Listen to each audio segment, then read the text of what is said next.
नमस्कार, मैं हूं सुरेश फौजदार। आप देख रहे हैं राजस्थान तक। राजस्थान का नया मुख्यमंत्री बन चुका है भजनलाल शर्मा, जो भरतपुर के रहने वाले हैं। वो अब राजस्थान की कमान संभाल चुके हैं। लेकिन भजनलाल शर्मा नए मुख्यमंत्री के सामने बहुत सारे चैलेंजेस सामने आ सकते हैं, क्योंकि इलेक्शन कैंपेन के दौरान प्रधानमंत्री नरेंद्र मोदी, जेपी नड्डा, अमित शाह, जितने भी इन लोगों ने वादे किए, बीजेपी हाईकमान जो बीजेपी के वरिष्ठ नेता हैं, उन सभी ने राजस्थान की जनता को तमाम तरह के दावे वादे किए थे। पूर्वी राजस्थान में भी वो आए थे प्रधानमंत्री नरेंद्र मोदी। खासकर पूर्वी राजस्थान का जो मुद्दा है वह है ईस्टर्न कैनाल है। ईआरसीपी एक बहुत बड़ा मुद्दा आज से नहीं, काफ़ी समय से चल रहा है, जिस पर सियासत भी काफ़ी समय से चल रही है। मुख्यमंत्री अशोक गहलोत बार बार यही कहते रहे कांग्रेस सरकार में कि हम ईआरसीपी को पूरा करना चाहते हैं, पूर्वी राजस्थान के 13 जिलों के लोगों को पानी देना चाहते हैं, इसको राष्ट्रीय परियोजना घोषित होना चाहिए। लेकिन प्रधानमंत्री और केंद्र सरकार इसको राष्ट्रीय परियोजना घोषित नहीं करने जा रहे हैं। अरुण सिंह से उस समय हमने खुद भी पूछा था कि आखिर ईआरसीपी को राष्ट्रीय परियोजना में शामिल क्यों नहीं कर रहे हैं, तो उन्होंने लास्ट में एक ही जवाब दिया था कि नहीं होगी, क्योंकि डबल इंजन की सरकार जब होगी तभी ये पूरा होगी, यानी कि बीजेपी राजस्थान में आएगी तब होगी। प्रधानमंत्री आए तब उन्होंने भी यही कहा था कि ईआरसीपी को हम पूरा करेंगे। अब केंद्र में भी बीजेपी है ही है, राजस्थान में बीजेपी सरकार बन गई है, भजनलाल शर्मा मुख्यमंत्री बन गए हैं। तो अब ईआरसीपी का क्या होगा?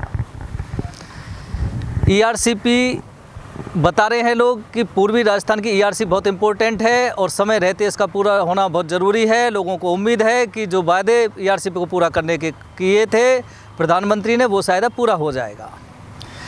ईआरसीपी को राष्ट्रीय परियोजना का दर्जा कब मिलेगा उसका जनता इंतजार कर रही है। अभी तो सरकार बनी है, उसमें समय भी लगेगा। समय 5 वर्ष का है सरकार के पास, इसलिए वो कभी भी कर सकते हैं। लेकिन कब होगी, कैसे होगी, उसका दायरा क्या होगा, खासकर पूर्वी राजस्थान का जो जिला भरतपुर है, जो राजस्थान का पूर्वी द्वार है, यहाँ पे पानी की जो समस्या है वो काफ़ी समय से बिकराल रही है। क्या ईआरसीपी अगर राष्ट्रीय परियोजना में शामिल होती है, कब तक होती है, उसका ढांचा क्या होता है भरतपुर के लिए, क्या उसको जोड़ा जाता है, ये भी सब देखने वाली बात होगी। लॉ एंड ऑर्डर राजस्थान और ख़ासकर जो बॉर्डर इलाके हैं वहाँ पे कितना सुदृढ़ होगा वो भी देखने वाली बात होगी। पेपर जो लीक होते रहे बार बार, प्रधानमंत्री ने, मोदी ने भी अपनी सभाओं में इलेक्शन कैंपेन के दौरान बार बार दावे किए थे और ये सवालिया निशान कांग्रेस सरकार पर उठाया था कि पेपर लीक करके युवाओं के साथ धोखा किया गया। हालांकि नए मुख्यमंत्री ने एसआईटी गठित कर दी है। ये तो पिछले जो पेपर लीक हुए उसकी जांच के लिए एसआईटी है, लेकिन 5 वर्ष में कितनी परीक्षाएं आयोजित होंगी, कितने रोजगार सरकार युवाओं को देगी, और पेपर लीक नहीं होंगे उसके लिए क्या कार्यप्रणाली बनेगी, और पेपर लीक होते हैं तो क्या कानून बनता है, वो भी देखने वाली बात होगी। लॉ एंड ऑर्डर बहुत ख़राब जिस तरह से आरोप लगते रहे थे, महिला अत्याचार, अपराध, रेप, लूट, हत्या, गैंगस्टर, तो इन सब पे भी लगाम कितना लगा पाएगी बीजेपी सरकार, वो भी देखने वाली बात होगी।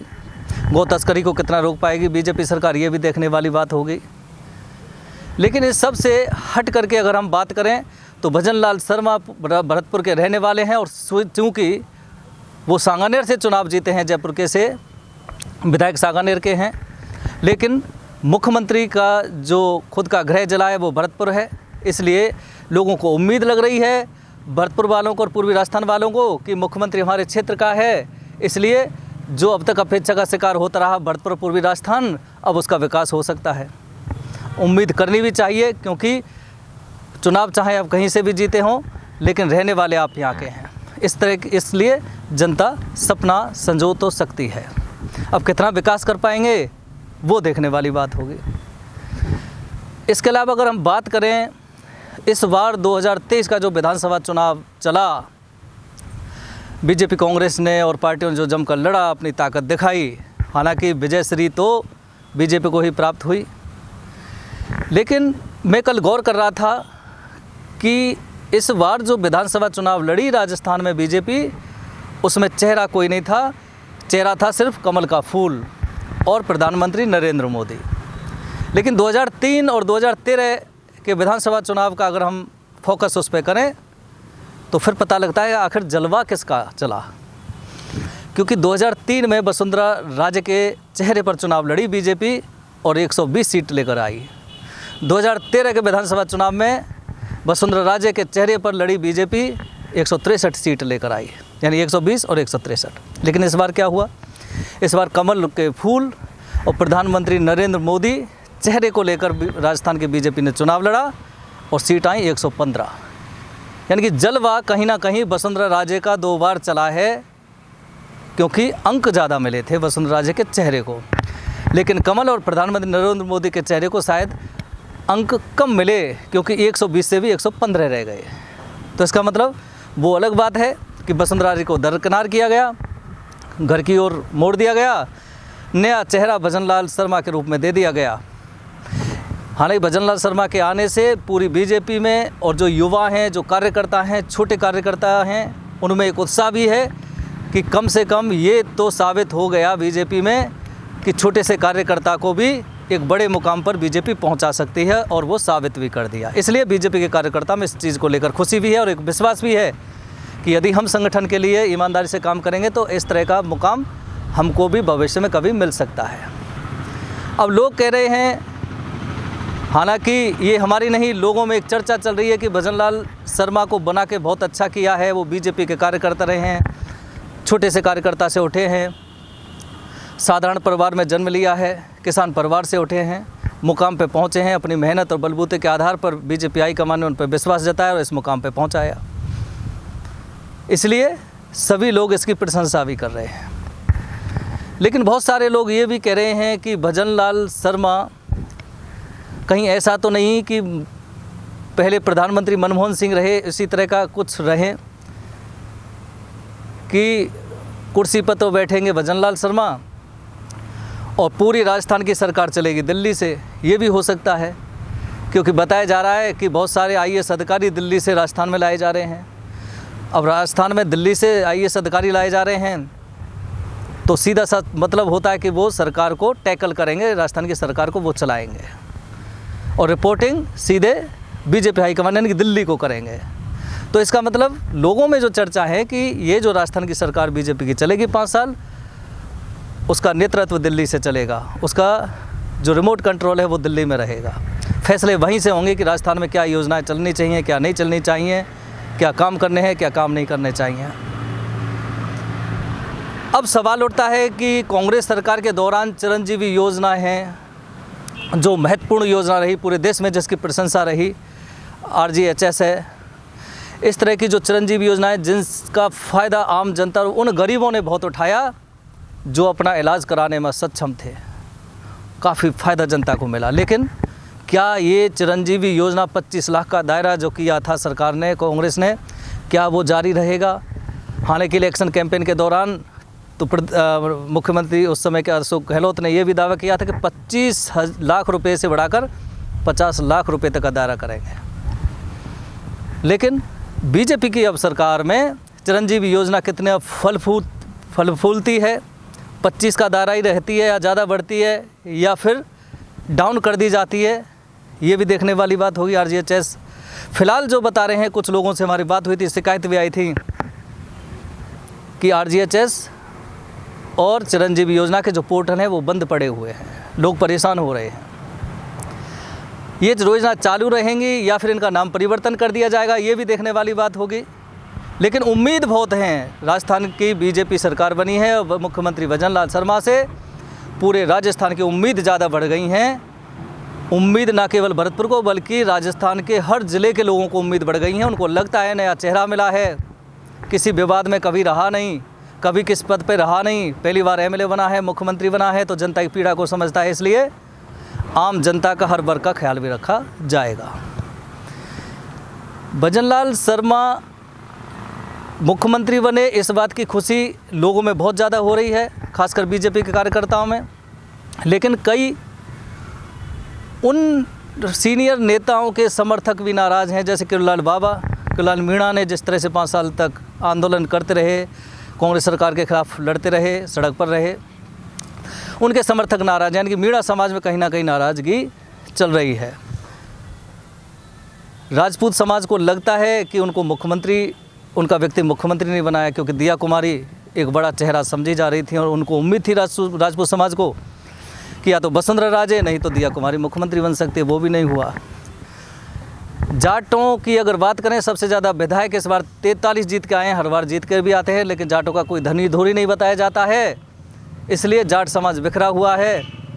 हनुमान बेनीवाल ने जो दावे वादे किए थे, जो उन्होंने दहाड़ लगाई थी हम सत्ता की ओर जाएंगे और बगैर आरएलपी के कोई सत्ता नहीं बना सकती पार्टी, लेकिन चकनाचूर हो गए, क्योंकि वहाँ भी जिन लोगों के लिए हनुमान बेनीवाल ने आरएलपी पार्टी का गठन किया था उन लोगों ने ही पार्टी को हरा दिया। कोई ज़्यादा अच्छा परफॉर्मेंस नहीं कर पाई, तो इसलिए कहा जा रहा है जाटों का कोई धनी दौरी नहीं है, जाट बिखरे हुए हैं। गुर्जर समुदाय है, गुर्जर समुदाय का भी ऐसे ही हाल बताया जा रहा है, वहाँ पे भी सब बिखरे हुए हैं, क्योंकि सचिन पायलट का भी साथ वो नहीं दे पाए थे जो विधायक जीत के आए थे। तो मीणा हैं, गुर्जर हैं, राजपूत हैं, जाट हैं, कहीं ना कहीं जो मार्शल कौम है वो सब, उनको लग रहा है कि हमारे जो पैरों के नीचे ज़मीन है वो खिसक चुकी है। परफॉर्मेंस हम अच्छा किया, संख्या बल हमारा अच्छा, विधायक हमारे सबसे ज़्यादा जीत का है, लेकिन मिला कुछ नहीं। क्योंकि मिलना इसलिए नहीं, उनको भी पता है, उनको भी लगता है कि हम लोगों में जो आपसी झगड़ा है, टांग खिंचाई का मामला है, कोई धनी धोरी नहीं है। जो धनी धोरी है, जिसको उठने की कोशिश की जा सकती है, उसकी टांग खिंचाई कर दी जाती है। इसलिए वो भी एक राजस्थान में नाराज़गी वाला कुछ जातियों में मामला चल रहा है। वो जो नाराज़गी का मामला है वो भजन लाल शर्मा को लेकर नहीं है, बल्कि बीजेपी को लेकर है। अब हाल ही में भरतपुर धौलपुर के जाटों को केंद्र में ओबीसी में आरक्षण वाला मसला भी बढ़ सकता है, वो मुद्दा भी उठ सकता है, क्योंकि कई वर्षों 1998 से ये मांग की जा रही है भरतपुर धौलपुर के जाटों को केंद्र में ओबीसी आरक्षण दिया जाए। राज्य में भी इनका आरक्षण छीन लिया था, लेकिन 16-17 के आंदोलन के दौरान उनको वसुंधरा सरकार ने राजस्थान की ओबीसी में आरक्षण दे दिया था। सर्वे की रिपोर्ट के आधार पर, ओबीसी कमीशन की रिपोर्ट बैठाई थी, उसके आधार पर दे दिया। मुख्यमंत्री अशोक गहलोत से जाट, दोनों ही जिलों के जाट समाज ने बात की थी, रिक्वेस्ट की थी और कि आप राजस्थान सरकार भरतपुर धौलपुर के जाटों को केंद्र में ओबीसी में आरक्षण देने के लिए केंद्र सरकार को रिकमेंडेशन लेटर दे। तो मुख्यमंत्री अशोक गहलोत ने केंद्र सरकार को 2 साल पहले रिकमेंडेशन लेटर भेज दिया था। करौली धौलपुर के सांसद हैं बीजेपी के मनोज राजौरिया, उन्होंने भी दोनों जिलों के जाटों को केंद्र में आरक्षण देने के लिए केंद्र सरकार में खूब पैरवी की थी, लेकिन कुछ हुआ नहीं। अब चूंकि केंद्र में बीजेपी है, राजस्थान में भी बीजेपी बन गई है, तो अब भरतपुर धौलपुर के जाट केंद्र में ओबीसी में आरक्षण लेने के लिए जल्दी ही आंदोलन शुरू कर सकते हैं। इस तरह की भी चर्चाएं चल रही हैं, रणनीति बनाई जा रही है और ये भी बताया जा रहा है कि यदि लोकसभा चुनाव से पहले दोनों जिलों के जाटों को केंद्र की ओबीसी में आरक्षण नहीं मिलता है तो आंदोलन की आग भरतपुर से शुरू हो सकती है। रोड पर आ सकते हैं लोग, रेल पे जा सकते हैं लोग, और अगर आरक्षण नहीं मिलता है तो लोकसभा में बीजेपी को नुकसान करने का भी ऐलान भर सकते हैं दोनों जिलों के जाट। तो ये इसलिए हम कह रहे हैं कि बीजेपी की नई सरकार 5 साल बाद राजस्थान में बनी है, नए मुख्यमंत्री भजन लाल शर्मा के रूप में मिले हैं। अब इनको सभी फंडों को साध करके चलना है। बहुत बड़े चैलेंजेस हैं, क्योंकि दोनों जिलों के जाट आरक्षण का मुद्दा भी अब गरमाने वाला है। जो जातियां नाराज़ हैं, जो नेता, जिनके समर्थक, जिनकी जनता उन अपने नेता को उच्च मुकाम पर देखना चाहती थी, उनको मुकाम नहीं मिला, वो जातियां भी नाराज़ होती जा रही हैं। ERCP बड़ा मुद्दा है ही। खुद बताया जा रहा है कि बीजेपी में भी अंदरूनी कलह है, लेकिन लोग दिल में बसाए हुए हैं, क्योंकि वसुंधरा के समर्थक भी बहुत ज़्यादा नाराज़ हैं। वसुंधरा को जिस तरह से घर का रास्ता दिखा दिया गया, तो बीजेपी में आंतरिक रूप से नाराज़गी है, लेकिन भारी रूप से नाराज़गी व्यक्त करने की अभिव्यक्ति उनको नहीं है, क्योंकि उनको पता है कि तुम्हारा आलाकमान बहुत मजबूत है, एक्शन ले लिया जाएगा। इसलिए चुप्पी साधे हुए हैं। बहुत सारे बीजेपी के विधायकों जो जीत कर आए उनसे हमारी वार्ता हुई कि क्या चल रहा है बीजेपी में। राजस्थान में सरकार बन गई, नए मुख्यमंत्री बन गए, अच्छा जवाब नहीं दे पा रहे हैं, नाराज़गी है दिल में, लेकिन बता भी नहीं पा रहे हैं। क्यों नहीं बता पा रहे हैं पता नहीं, लेकिन इससे साबित होता है कि कहीं ना कहीं जो कार्यप्रणाली जो नई सरकार गठित हुई है उसको लेकर ज़्यादातर बीजेपी के जो नेता हैं वो भी खुश नहीं हैं। इसलिए हम कह रहे हैं कि नई बीजेपी सरकार राजस्थान की और नए मुख्यमंत्री राजस्थान के इनके सामने बहुत सारे चैलेंजेस सामने आने वाले हैं। प्रधानमंत्री जो वादा दावा करके इलेक्शन कैंपेन के दौरान राजस्थान की जनता को करके गए हैं, वो पूरे होंगे, कब होंगे, नहीं होंगे, वो भी एक बड़े सवाल साबित होंगे आने वाले समय में।